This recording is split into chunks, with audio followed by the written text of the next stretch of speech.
Hi everyone.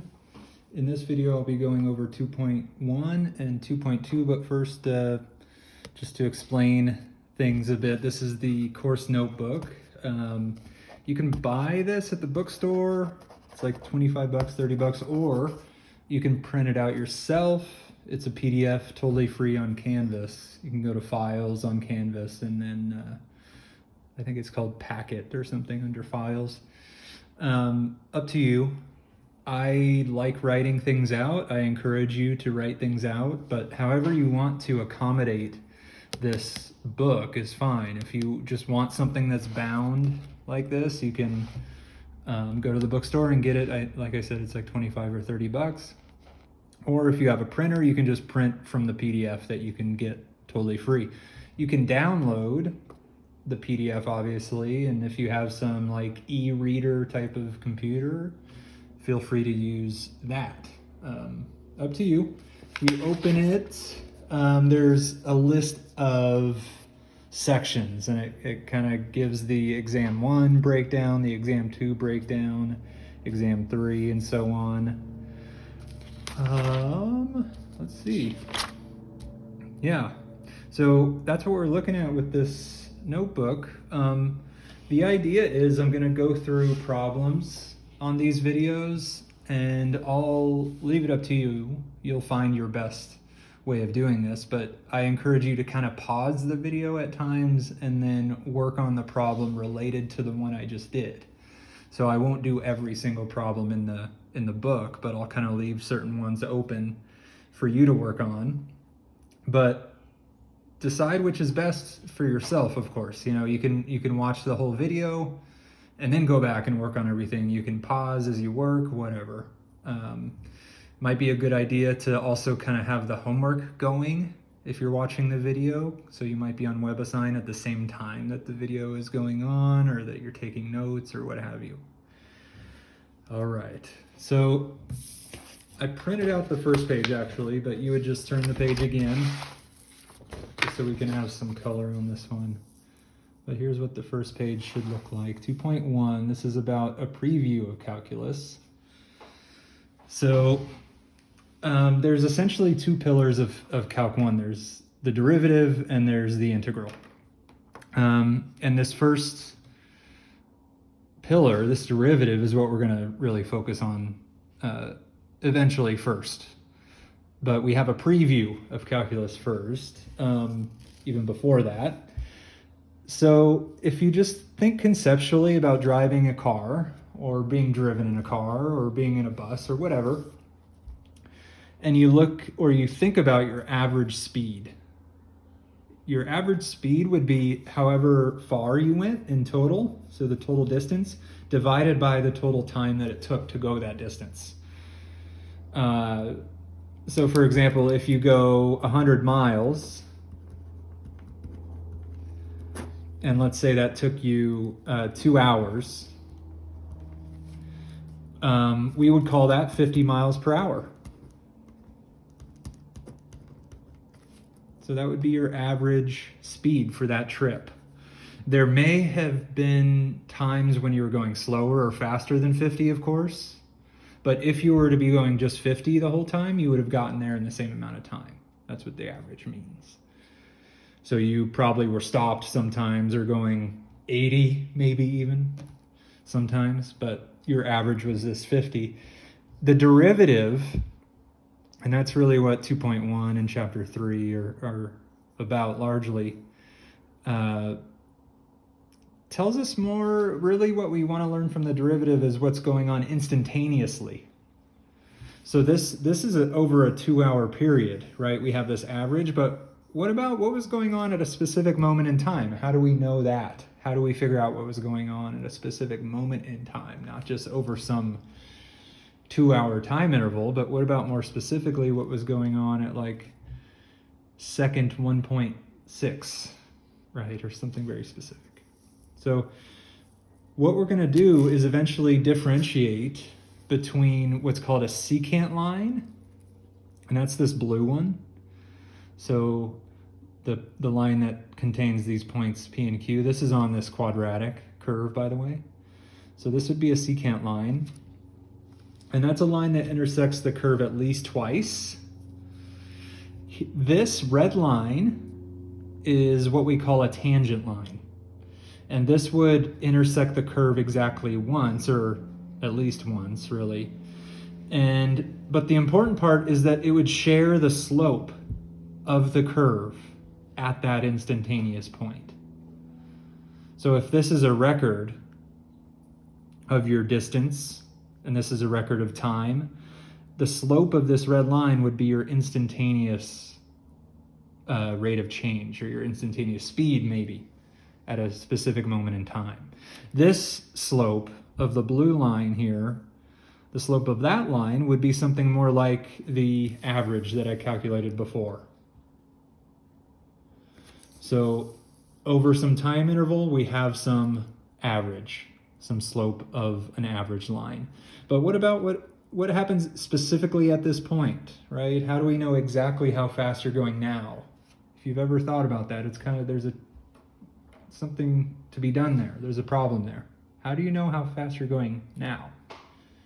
Right? So what you do to figure out what's going on now is you use a secant line, and you let this point come closer and closer and closer to that point P. And that's what we're going to do eventually.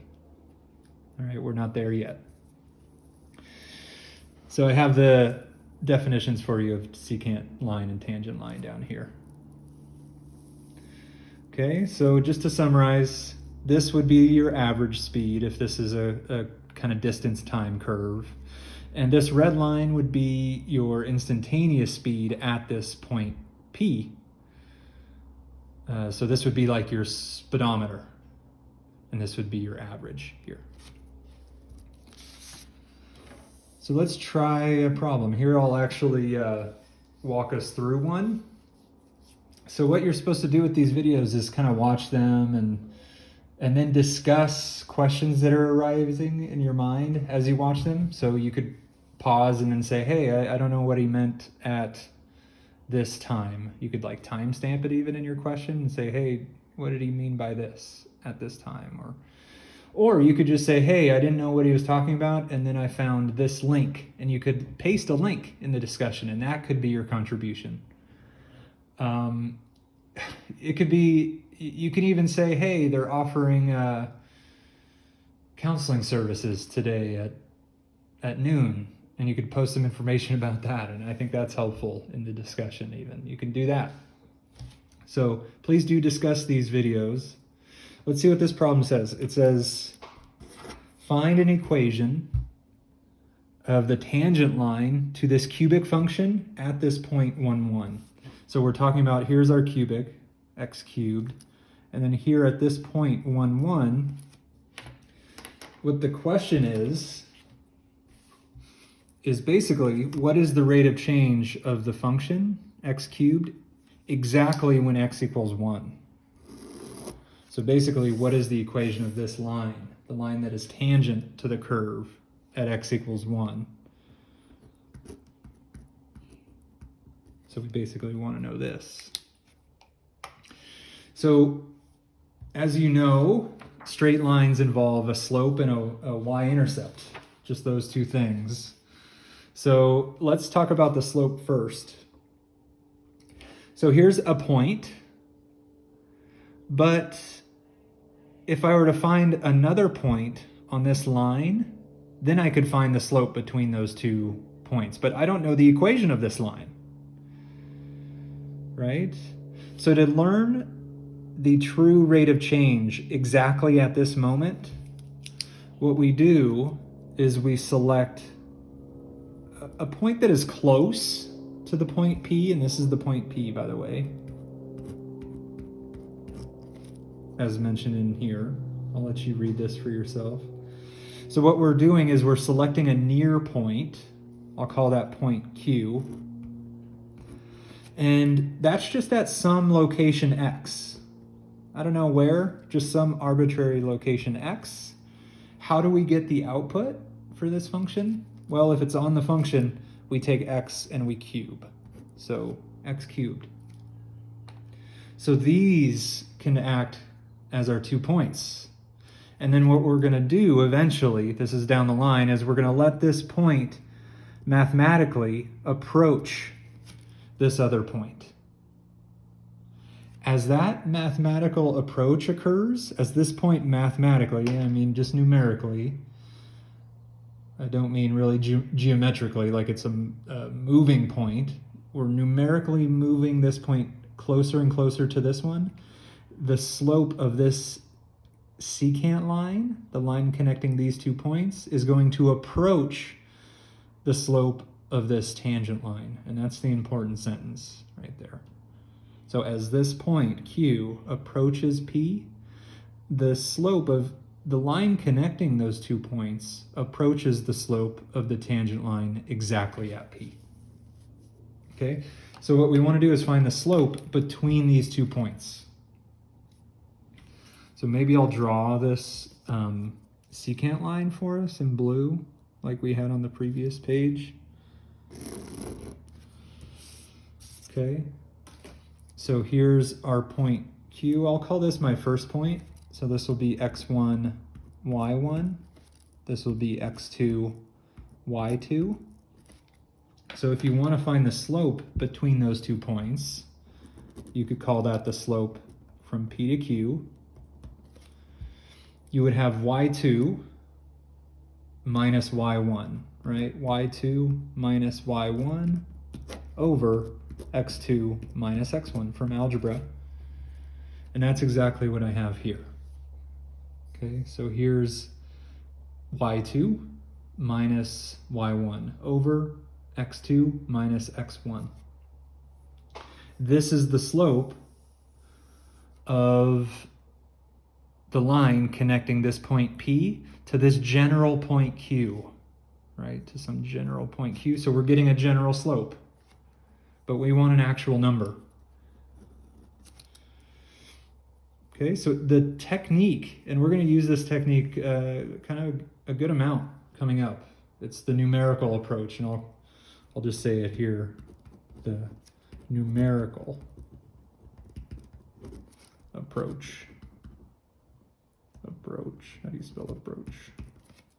Okay, this is the numerical approach that I'm about to explain, and eventually we're going to have like an algebraic and a calculus approach. The numerical approach is powerful though, and it should be thought about deeply because it tends to work. I'll explain cases where it doesn't work, but it's a good general approach. So if we want an actual number out of this thing here, what we do is we start taking numbers below. So we start imagining, okay, what if Q were over here also, right? Q could be over here. X cubed, right? So what if the X were below 1, right? Here's a bunch of X's just below 1, right? 0, 0.5, 0.9. This is kind of approaching 1 from below, right? That would be like this point approaching this way. So in either case, we're approaching this point P. Okay, so here we have approaches from the left of x equals 1, and over here we have approaches from the right. So here's for x greater than 1, basically, and this is for x less than 1, if that makes that simple to think about.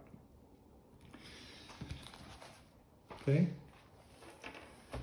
So what I'm going to do now is literally use these as x and plug those values into here. Okay. So if you plug those in, so let me show you what I'm doing on the calculator. This is that calculator I tend to recommend. So I'm first going to use x equals 0. So one thing I can do is press the fraction. So I'll press fraction. And then I need to take 0 and cube. I'm just now noticing I have 30 buttons here. So let me start over. So I need to take 0 and cube. So there we go. And then I'll scroll to the right. subtract 1, scroll down, 0 minus 1. So I'm using 0 as my x, and just to be clear, I'm calculating m sub pq, right? The slope from p to q, given that x is 0. So if x is 0, I'm getting this slope right here, right? X is 0, that means hypothetically we're here and we're connecting these two. So it looks like this slope. Let's see what we get though. So hit equals, and we get positive 1, and that looks appropriate. So positive 1, that's the slope there. Let's try again with 0.5. So something you can do with this calculator is just press left, and then just replace 0 with 0.5. Right, press equals, this is 7/4.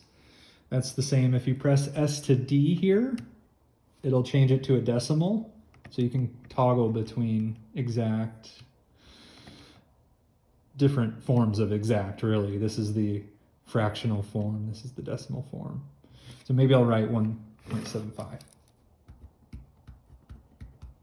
0.9, so I'll go back and again I'll press left. I'll just change this to a 9. This is for 0.9. Press equals 2.71. And I'm kind of gonna speed the process up a little bit here now. So 2.9701. And then 2.99701. Okay? And then going to the right of 1, right? So here's just above 1. Here's a little bit farther from 1. So here I'll replace this with a 2, right? I'll start up top here. A 2, make sure to put a 2 there. Oops. So I get a 7. So 7. And then I'll replace that 2 with a 1.5 and so on. I'll speed this up a little bit.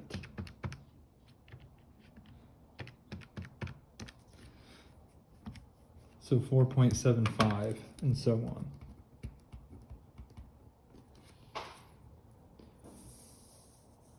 So let's see, 4.75, it looks like I got 3.31, 3.0301, 3.00, okay, 3.00030001, okay, just for some estimates. So big picture, take a step back. Look what the outputs are doing. So as you approach 1 from below, so as you do this, in other words, then the slope that you're achieving is approaching what number? Right? What number do you think this is approaching? And you can go more specific, right? You can carry this out to more 9s if you want. So maybe put 5. Right, 5 9s there. So that would be even closer to the number that this pattern is implying, right? Look on the right side of 1. Here's numbers getting ever closer to 1, but not actually going to 1. Why can't we do 1? Because we divide by 0, and that's not okay, right? That's important to realize. That's why we're having to do this numerical approach. We can't put 1 there. So what's happening here? These numbers are approaching the same number, but just from the opposite direction. And that number's 3, right? This is implying a slope of 3, this work. Here it's approaching 3 from below. Here's it's approaching 3 from above. So in other words, the slope of this line in red is 3. The slope of the tangent line is 3. I know that that tangent line in red contains the 0.11. So I can now write, and it's already written but I'll just restate it. Y minus 1 equals the slope of 3 times x minus 1. That would be the point slope version of it. And in slope-intercept form, we would have this one. So this is like or, either one. Okay? So I leave this to you. If you want to graph them, please do. You can graph x cubed and 3x minus 2 in the same plot here. Make sure that they're tangent. What I want to say, though, that is more important to me is this part. Eventually, we're going to get to what's called limits. So this process of approaching, see how we approached a number? Sorry, over on this column. So how we're approaching 1, and we're approaching 1 again over here. This is like a limit. So we're saying, okay, what is the output doing of some expression? What is the output doing when the inputs are approaching some value that we care about? That's called a limit, and this is how we would write it. And we would say the limit as x approaches 1 of x cubed minus 1 over x minus 3 is the number 3, actually. So the limit of this expression as x approaches 1, that's how we say this symbolically, x approaches 1, this would mean from the left and the right, is 3. Let's go on to page 3.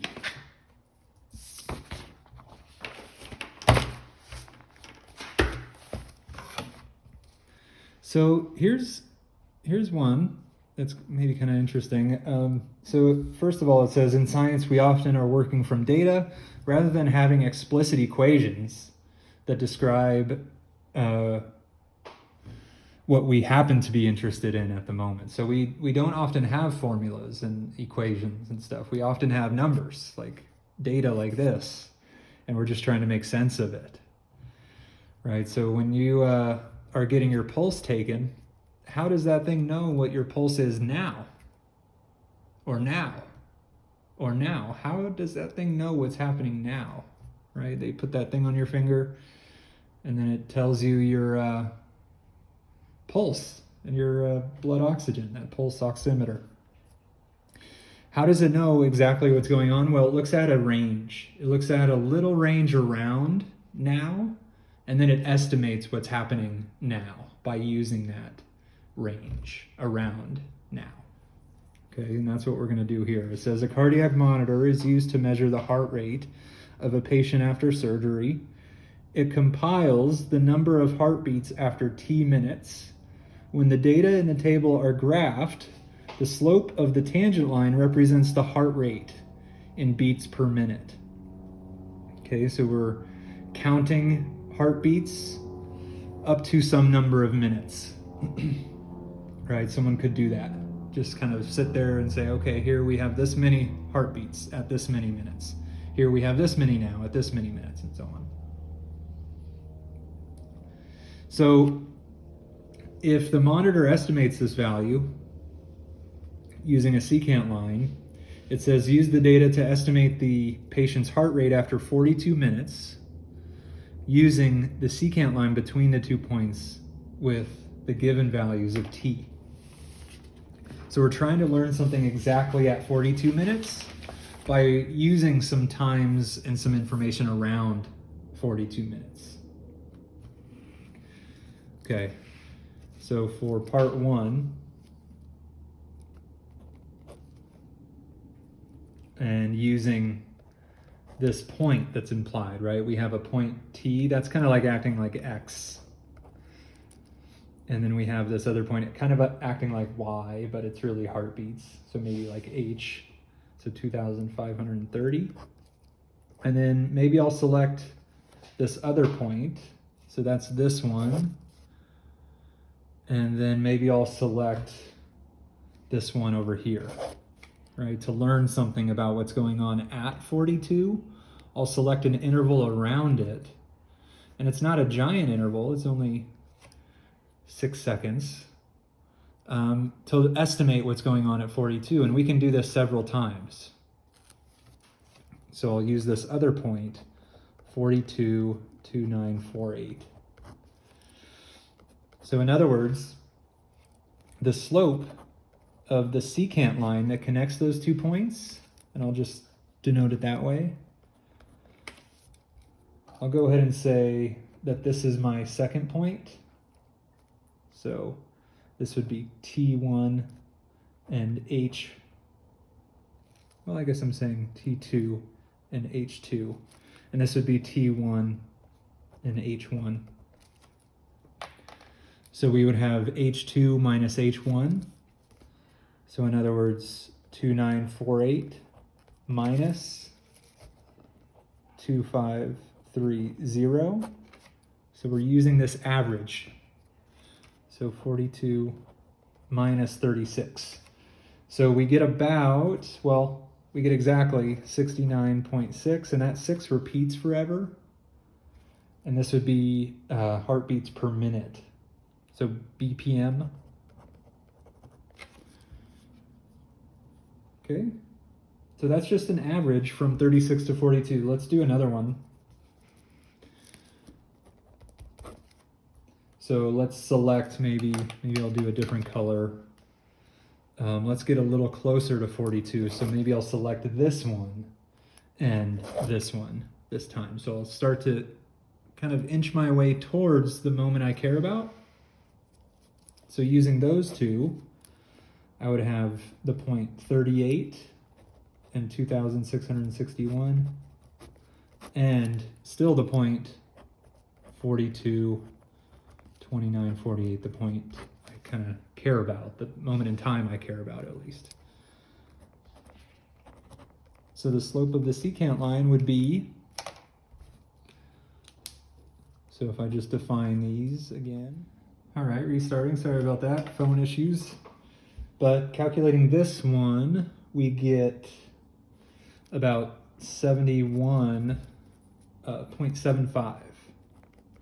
And that's heartbeats per minute. I'm just writing BPM.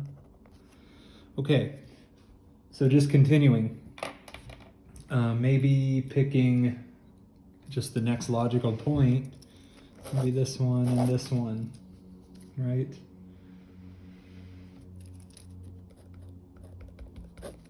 So using those points, we have the point 40, 2806. And again, this point 42, 2948. The slope of that secant line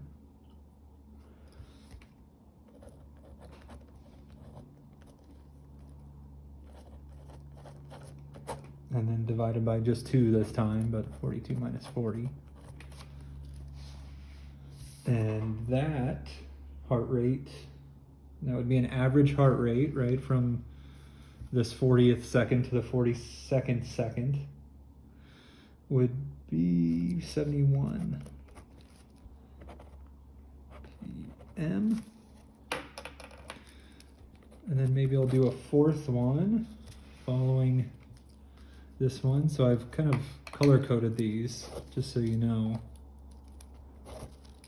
this way. So this is the reason I'm selecting this way, right? So I'll do this one again. So let's go to the one above, and then this one. See what's happening around up there too. So we would have points of 42, 2948, and now 44, and this 3080. So the slope between those 2 points would be the average from the 42nd second to the 44th. So 3080 minus 2948.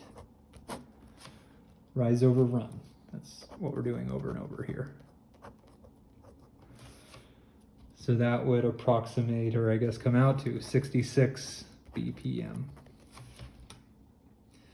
And then make a conclusion. So this is an estimate, remember. So we're making an estimate. Okay? So use the data to estimate. So what I'll do is I'll go ahead and look at these two.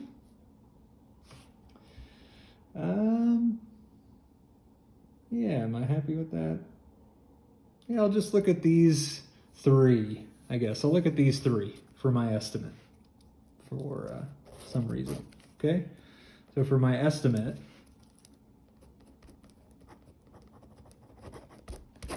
and this is an estimate of the person's heart rate exactly at 42 seconds, right? And this is what basically the machine is doing very, very quickly. What we're doing right now, very not quickly.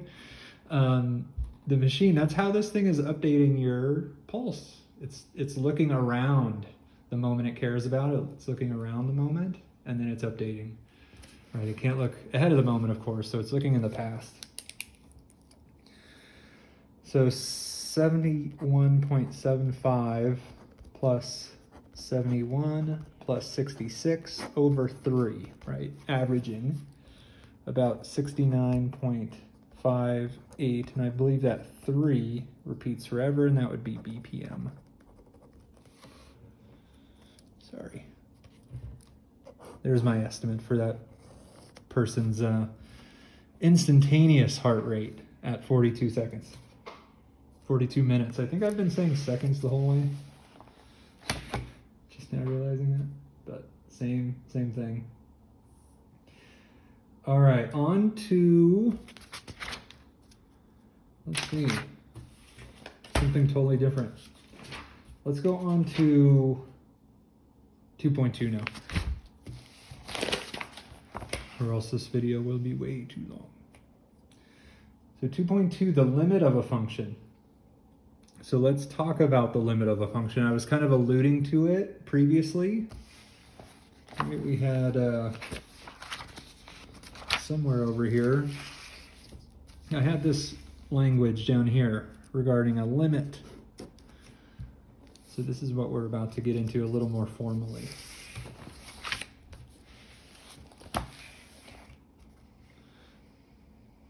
So we saw in the last section, it's sometimes difficult to know exactly what's going on instantaneously. It's kind of easier to know what's going on around some interval, but if you want to know the rate of change of a function exactly at a location, it can be difficult, especially without calculus. Eventually, once we have calculus fully up and running, it'll be not that bad, actually, to find these instantaneous values. So let's imagine that we're looking at this function, this x squared minus 4x plus 7, and specifically at this function as x approaches 3. Okay, so in other words, we're looking essentially at the limit of f of x as x approaches 3. And we're kind of looking for what is that value. The limit of that will be the value of our limit, right? Basically, what are the outputs of f doing as x approaches but never actually gets to 3? So we're never actually going to get, it does not mean x equals 3, right? This does not mean x equals 3. This means x is just approaching 3, both from below and above, like we were doing in the previous section. So graphing f, going ahead and plotting, you'll find a vertex at 2, 3. How do we find that? Well, that vertex form from algebra, right? Opposite of b over 2a, and then f of opposite of b over 2a. And we have here that a is 1 and b is -4, right? So the vertex would be at the opposite of -4, in other words, +4. And then over 2 times a, in other words, 2. This is the number 2, so then we would have f of 2. So this is 2 and f of 2. F of 2 would be 2 squared minus 4 times 2 plus 7. and that comes out to 4. So this would be our vertex right here at 2.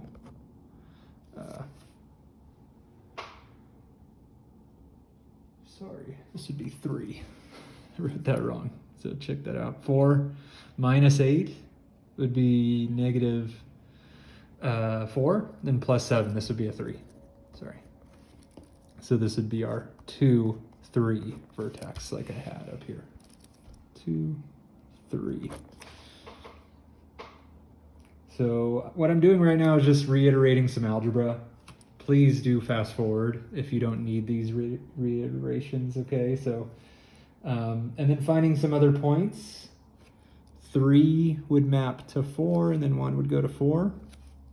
And then you would have like this parabola here. And this one would go up and eventually hit 7, so I'll just aim for 7 as well. That's the y-intercept. Okay, so we have something like that. What the problem was is now approach. So imagine that you are at 3, or maybe around 3. Here's 3. And you're kind of walking towards x equals 3. Here's x equals 3. But you're walking there. In other words, you're approaching it, right? And that's what this arrow means. So you're approaching 3. You're kind of walking this way. What are the outputs doing of the function as you approach 3? So the outputs would be doing this. They'd be like here, and then here, and then here. If you were on the left side of 3, and you were approaching x equals 3, then the outputs would be doing something like this. They would be starting here and then kind of approaching this way. So they would be going this way, and they would be coming down that way. So this is what you're doing. You're approaching 3. This is the limit over here. It's approaching, it looks like 4.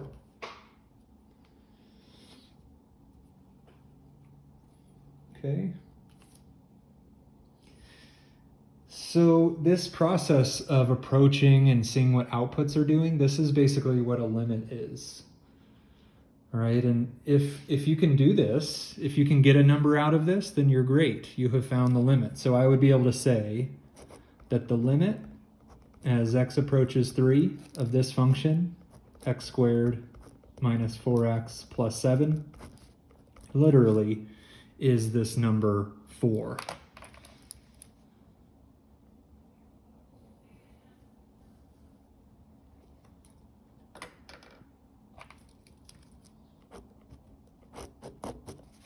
Okay. What if we were approaching 1.5? So what if we were approaching over here at 1.5, right? Here's 1.5. We would be going somewhere around here, we can see, right? And from the right, we would have approaches like this. From the left, we would have approaches like this. And then we would just simply have that those outputs would correspond to whatever that location is, right? Right there. And to do that, all we would need to do in this case is just to find f of 1.5. So we could just say, since it's defined there, the limit of the function there is just the functional value there. So we would have 1.5 squared minus 4 times 1.5 plus 7.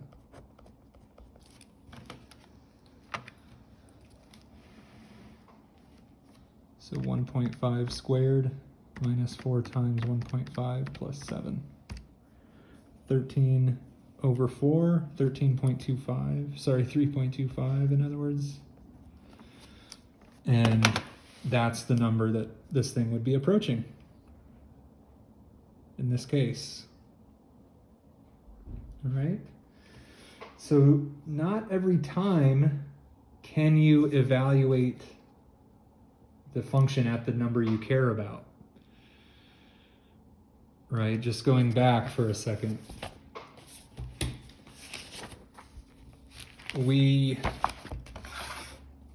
in the previous part of the video, we're looking at this expression and wondering, okay, what about when x approaches 1? We couldn't just simply plug in 1 there, right? So we had to take kind of this investigative look near 1.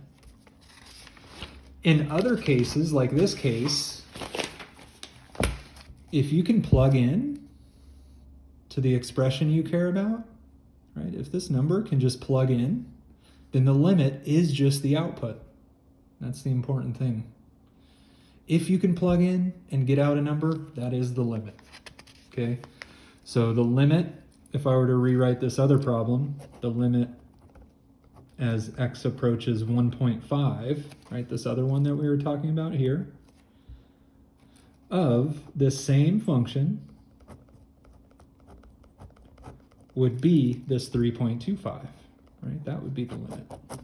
So it depends on where you're looking. The limit depends on where you're looking often, unless it's a constant function.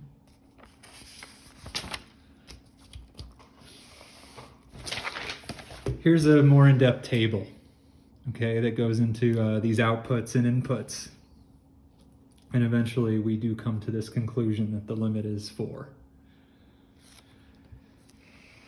Here's a couple pictures that show, here, this is meant to be a hole. So there's this hole here. As you approach A, so as we approach A from the left and from the right, notice that the functional value isn't evaluated to be L. It's not the limit, right? This is the value. This is where that hole is filled here, down here, this less than L value, right? So even though the function is actually down here exactly at A, the limit doesn't care about what's going on exactly at A. It cares about what's going on very, very near A. So the limit, if this is some function f, let's say, this function here, this curvy function. So if we approach A of that function f, then this will be L, right? This value, whatever that is. Even though the function is evaluated here, call this m, right? F of A is m, but the limit as x approaches A from the right and from the left is actually L. So it's not exactly what's going on there, it's what's going on very, very near there that matters. So limits don't always exist, actually, and we'll see that coming up. Limits can also be an infinite.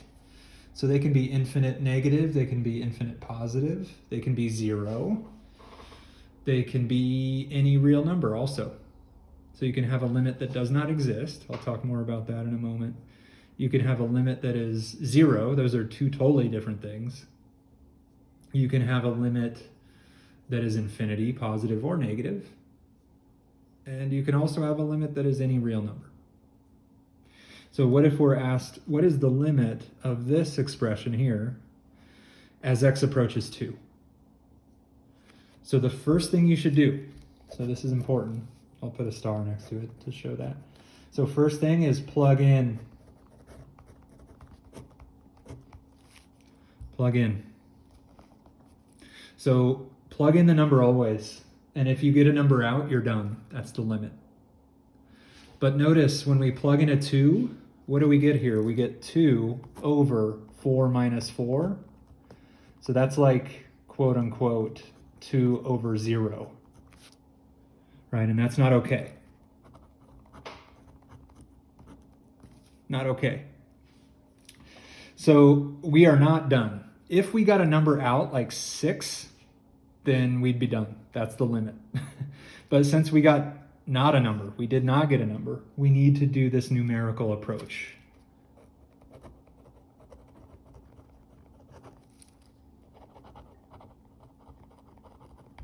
Okay, numerical approach. So we're approaching 2. That's what this limit cares about. So what I'll do is I'll do x's just below 2, and then I'll do x's just above 2 over here.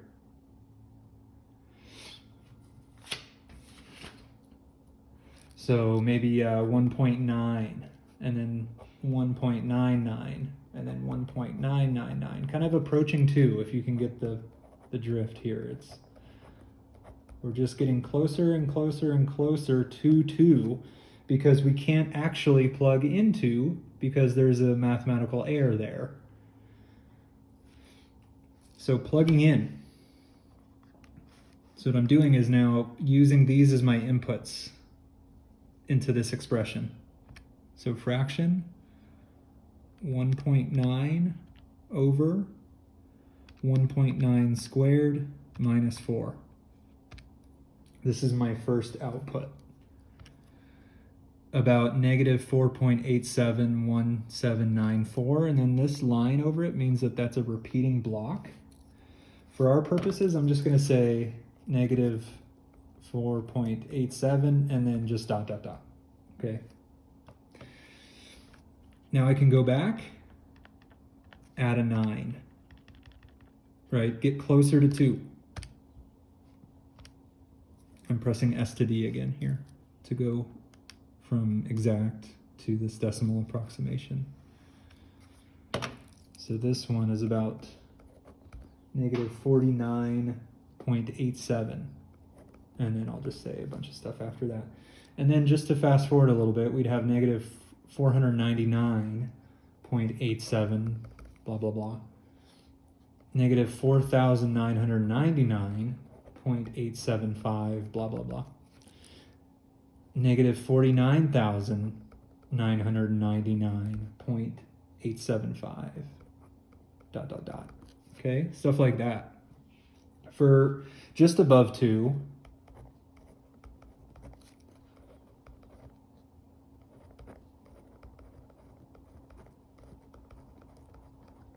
okay, you can pick x's like that. They don't have to be these x's. You can get closer to x or farther away. We're just trying to look for a pattern. So if you plug in 2.1, my calculator's still working, here we go. So 2.1, make sure to change both of them. So I get this, about 5.12. And then plugging in 2.01, I get about 50.12, dot, dot, dot. This is a dot, dot, dot also. And then plugging in a 2.001, we're at 500.12, dot, dot, dot. And then 5,000.125, dot, dot, dot. 50,000. Oops, 50,000.125, dot, dot, dot. Okay, so big picture now. We're approaching 2 from the left here. We're going down to negative, negative, negative, negative numbers. We're approaching 2 from the right. We're going up and up and up to positive numbers. So this is going like down, more and more negative. This is going up, more and more positive. So this is actually going down and down and down to negative infinity. There's no limit on that. There's no kind of lower bound on that. And this would go up and up and up to positive infinity. There's no upper bound on it. So in other words, the left side, this is called the left-sided limit.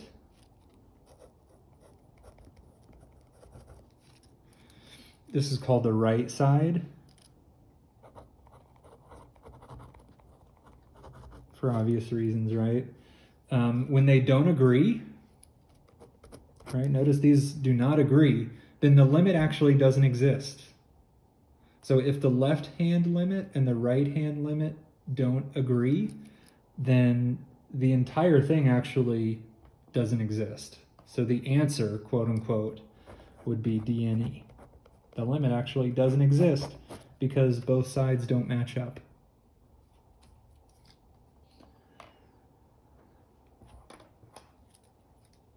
Okay, so you can try this one now,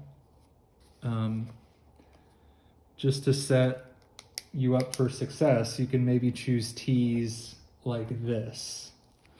You're approaching 0, right? So maybe you'll use negative t's over here, positive t's over here. right? What comes next? And then maybe on the positive side,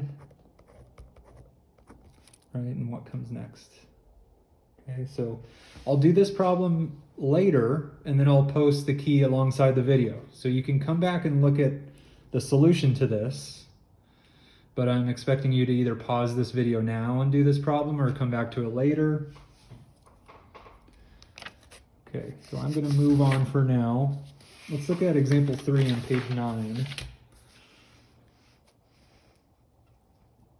So this says guess the value of the limit of the function as x approaches 0. So here's our function. It's this piecewise defined function. Great. So what it says is the first piece, for x is greater than 0, you have this linear chunk. And then for x is greater than or equal to, less than or equal to 0, you have this quadratic piece. Okay, so just to graph that, so we would have this y-intercept here at 1. I'll leave it open because it's greater than strictly. And then we would have this slope of 1. So I'll just kind of draw this through these here.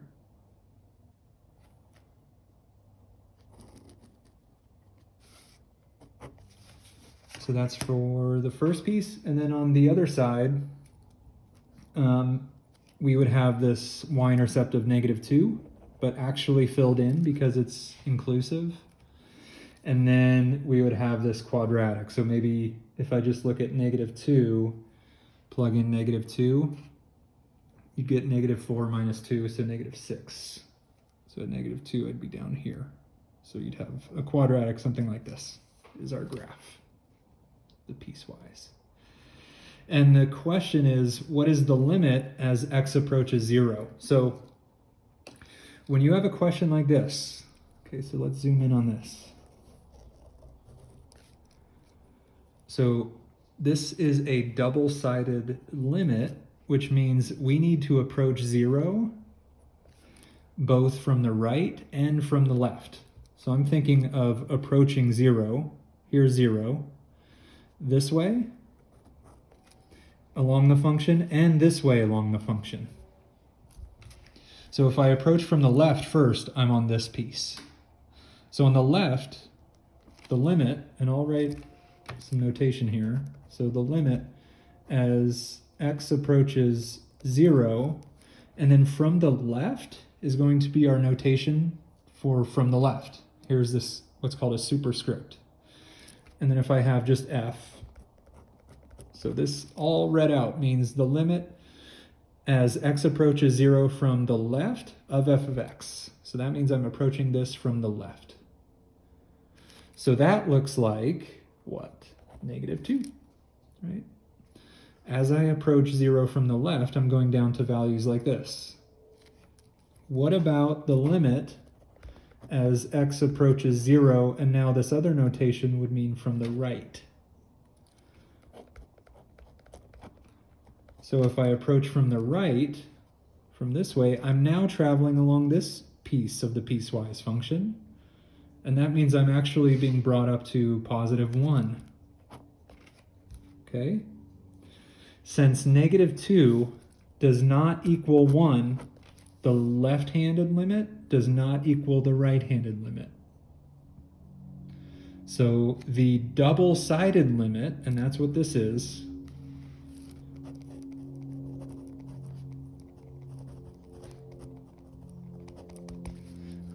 when there's no superscript, it means you're considering both sides at once, okay? So this double-sided limit does not exist because the two single-sided limits do not agree, okay? So this would be a does not exist. That would be the answer to this limit problem here. Okay. So yeah, I've kind of explained the idea of a one-sided limit. Here's basically what I was saying earlier is the limit as x approaches 0 from the left is going down to that -2 from the quadratic, and from the right, it's going up to the 1 from the linear part. since the left side is -2 and the right side is 1, they don't agree, so we don't have a double-sided limit. So let's look at a quick one here, this graph. So let's just say we had this graph in front of us. This is meant to be an open hole here. This is meant to be an open hole there. This is meant to be closed. Yeah. Okay. So let's go with that. Oh, by the way, let me not skip this. Here, the following statement kind of comes from the previous. So the double-sided limit will only exist if and only if the two single-sided limits agree, right? Here's their agreement. They're both L. So if they agree, then the double-sided limit exists, and not only that, but its value is L. If they don't agree, then this thing does not exist.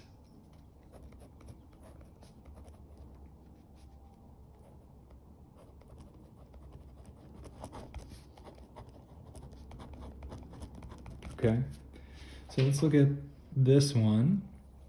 It says, consider this function. Here's our function f, by the way.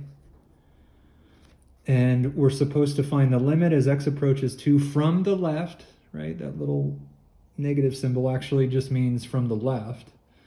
So we're approaching 2, here's 2, from the left. So as I approach 2 from the left, then that means I'm actually traveling along this piece of the function. And this is a closed dot. So just from the left, I'm going to these values right here. So this would be 3.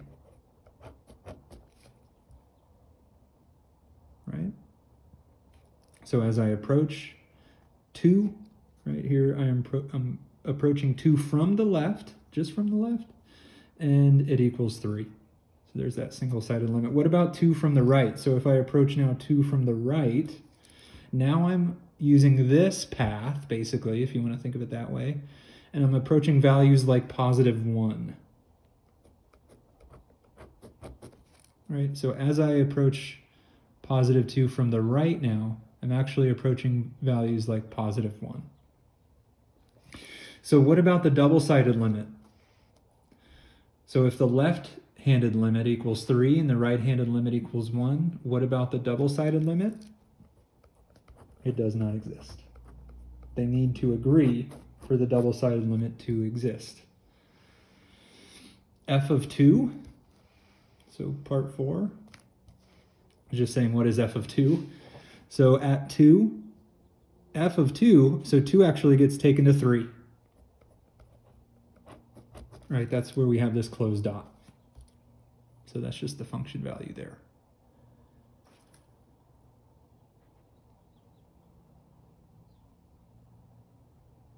Sorry about that. And then what about part 5? So the limit as x approaches 4 of the function. So now we're just approaching 4 from the right and the left.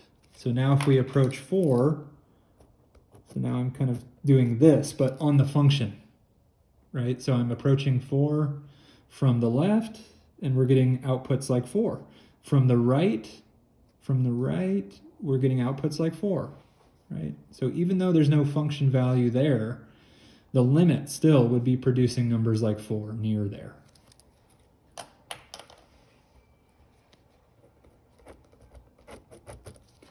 And this is just a duplicate here. Typo. Okay. Let's look at maybe one more. Example 7. This is on page 12. So example 7 here. So it says find the limit as x approaches 2 of this function. So what's the first thing you always do? Plug in. Please just be greedy and plug in the number. If the plugging in process produces a number out, you are done with the problem. Okay, but what happens here is we have 1 over 2 minus 2 squared. That would be the same as 1 over 0, which is not good. right? That's not a thing. It's not a real number. It's not a thing. Just, yeah, it's not a thing. So one thing you could do, well, what have we done? When we can't plug in the number we care about, we tend to take numbers near the number we care about. So what if I use kind of this table approach?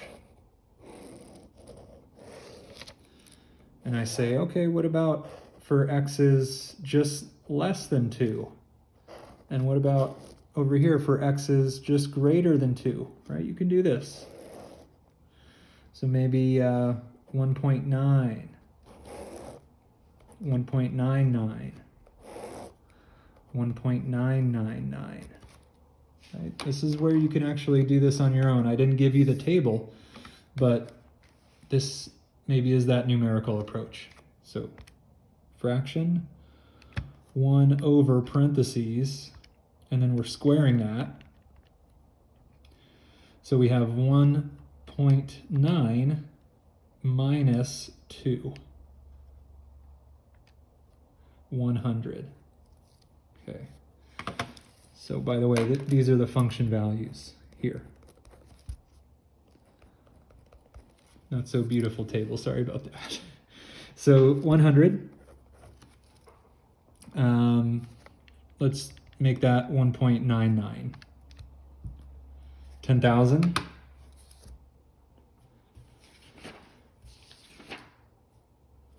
Right, so 10,000. What about 1.999? What is this? This is a million. Okay, so maybe we get the point there. What about for numbers just above 2? So 2.1, 2.01, 2.001, and so forth.